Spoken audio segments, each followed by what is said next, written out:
magandang araw sa inyong lahat. Shout out sa lahat ng mga subscribers ko, sa lahat ng mga sumusubaybay at sumusuporta sa mga videos ko, sa mga vlogs ko. Maraming salamat sa inyong lahat.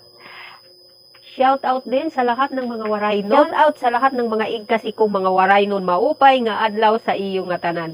Sana suportahan nyo ang mga videos ko. At sana pasubscribe na rin sa lahat ng mga kababayan ko sa Samar.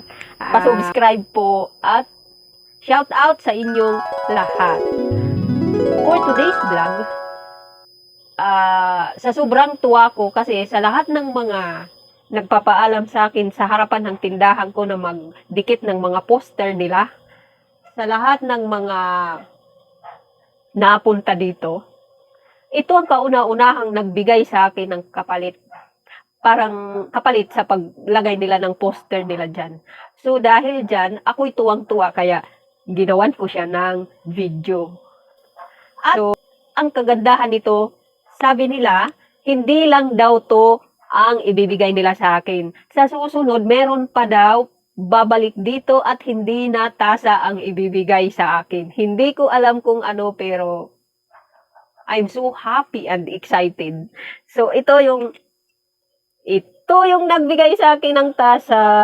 Ito yung kapalit nila sa pagdikit nila ng poster nila dito sa harapan ng tindahan ko. Actually, nakatulong pa nga sa akin yung poster nila kasi hindi na ako napapasok ng araw. Hindi na ako nagtatakip ng mga kindis ko pag umaaraw kasi hindi na pumapasok, hindi na naaarawan. Yung mga kindis, kasi pag naaarawan yan, alam nyo na, nalulusaw. So happy for this at sa poster nila na tama ang pagkakadikit doon. Kaya maraming salamat sa inyo, Nescafe. Baka naman. Yun lang. So happy kaya hindi ko napigilan ng sarili ko. Ginawan ko na ng video to. Ngayon, ipapakita ko sa inyo yung harapan ng tindahan ko kasi nandoon yung poster, ipapakita ko sa inyo. At the same time, flex ko na rin yung tindahan ko. Yung harapan lang muna. Ito yung sa harapan ng tindahan ko. Hello mga kasari! Obviously, ito yung sinasabi kong poster nila. Nescafe. Ayan sila. At ito ang harapan ng tindahan ko. Ito siya. Ayan. Yan ang maliit kong sari-sari store ang harapan. Meron siyang smart padala at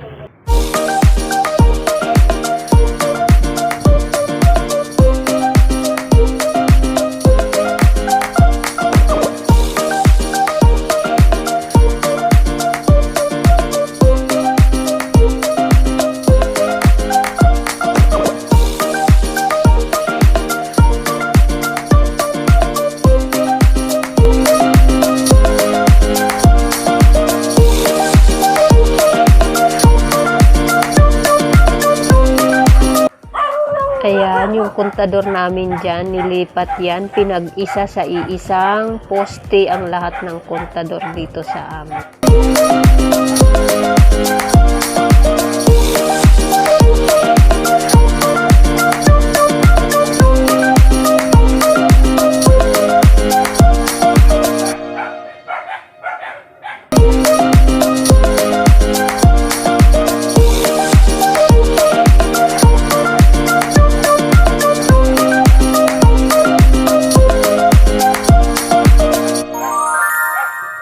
Another basic tips na kailangan ng isang sari-sari store.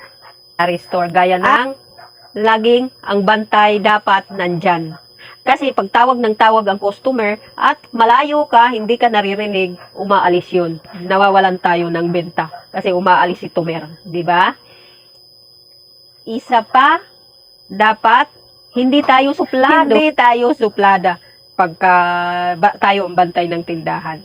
Kailangan approachable tayo para kasi yung ibang tumer, tinitingnan ka pa lang sa mukha na nakasimangot, umaalis na sila pag nakasimangot ka. So, yun yung mga service kailangan din natin sa ating sari-sari store para hindi tayo mabawasan ng customer. Yun yung mga simpleng sikreto sa isang sari-sari store para hindi tayo iiwanan ng ating mga tumer. So, yun lang for today.